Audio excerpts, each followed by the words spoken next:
బచ్చలమల్లి. థియేటర్‌లో చూడడానికి కుదరలేదు. ఇక ఓటీటీలోనే చూసా ఇప్పటికి. ఈటీవీ విన్‌లో రిలీజ్ చేస్తానని అనౌన్స్‌మెంట్ ఇచ్చి, ప్రెజెంట్ ప్రైమ్ వీడియోలో స్ట్రీమ్ చేస్తున్నారు. 2 అవర్స్ 14 మినిట్స్ రన్ టైమ్‌తో. ఇక చూసాక నాకైతే ఫస్ట్ హాఫ్ అయితే బానే వెళ్ళిపోయింది ఇంట్రెస్టింగ్‌గా. కానీ సెకండ్ హాఫ్‌నే ఎటెటో వెళ్ళిపోయింది. సెకండ్ హాఫ్ అలా డౌన్ అయిపోతూ వెళ్ళింది. ఎన్నెన్నో సినిమాల్లో చూసినా అదే రొటీన్ క్లైమాక్స్‌తో రీసెంట్‌గా 'లవ్ రెడ్డిలోని' కంక్లూజన్ కూడా అదే. సెకండ్ హాఫ్‌ని ఏం జరిగిందో అని ఎక్స్‌పెక్ట్ చేసే విధంగా ఉన్న డ్రామా వలన కొంచెం సెకండ్ హాఫ్ ఓవరాల్‌గా దెబ్బేసింది. First half and Allari Naresh గారి పెర్ఫార్మన్స్ కోసం ఒక్కసారి చూడొచ్చు.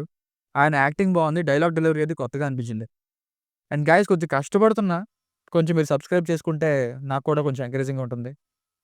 ఇక ఫ్యామిలీతో చూడొచ్చా అంటే మధ్యలో బ్రోతల్ హౌస్ రిలేటెడ్ షార్ట్స్ కొంచెం ఇబ్బంది పెడతాయి. అవి తప్ప మిగతాదంతా చూడొచ్చు.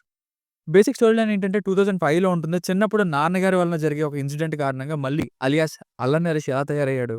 అలాంటి మనిషి ఒక అమ్మాయిని ప్రేమిస్తే ఏమైంది అన్నది స్టోరీ. Plus points. నాకైతే అల్లరి నరేష్ గారి performance and slang dialogue delivery చాలా బాగా నచ్చింది. అతనికి అమృత నాయర్ గారికి మధ్యలో వచ్చే లవ్ ట్రాక్ బావుంది. లవ్ సీన్స్ ఇంకా హీరోయిన్‌తో వచ్చే సాంగ్ కార్తీక్ గారు పాడింది బావుంది. సాంగ్స్ అన్నీ బావున్నాయి వినడానికి. ఫస్ట్ హాఫ్ అలా అలా కొంచెం స్లో పేస్‌లో ఉన్నా గాని అల్లరి నరేష్ గారి క్యారెక్టరైజేషన్‌తో వెళ్ళిపోయింది. సినిమాటోగ్రఫీ అండ్ ఆర్ట్ వర్క్ బావుంది. ఆ గోనులవి కుట్టే గొడవనవి కూడా సెటప్ బావుంది. Minus points. ఒక మంచి ఫ్లోలో వెళ్ళిన తర్వాత సినిమాని మళ్ళీ అదే ఫెమిలియర్ నరేషన్ మీద రన్ చేయడం. అది మరీ ఎక్స్‌పెక్టెడ్‌గా ఇంకా ఇంతకంటే ఏముంటుందిలే అనేలా మారడం. సెకండ్ హాఫ్‌ని క్లియర్ కట్‌గా బోల్తా కొట్టించింది. ఆ లవ్ ట్రాక్ అయితే ఇంకా ఇంట్లో ఒప్పుకోకపోవడం అనే పాయింటు. అదే ఒక విలను. అప్పటి వరకు రాని తమ్ముడు సినిమాని డ్రాగ్ చేయాలి అన్నట్టు ఆ క్యారెక్టర్‌తో ఎంటర్ అవ్వడం.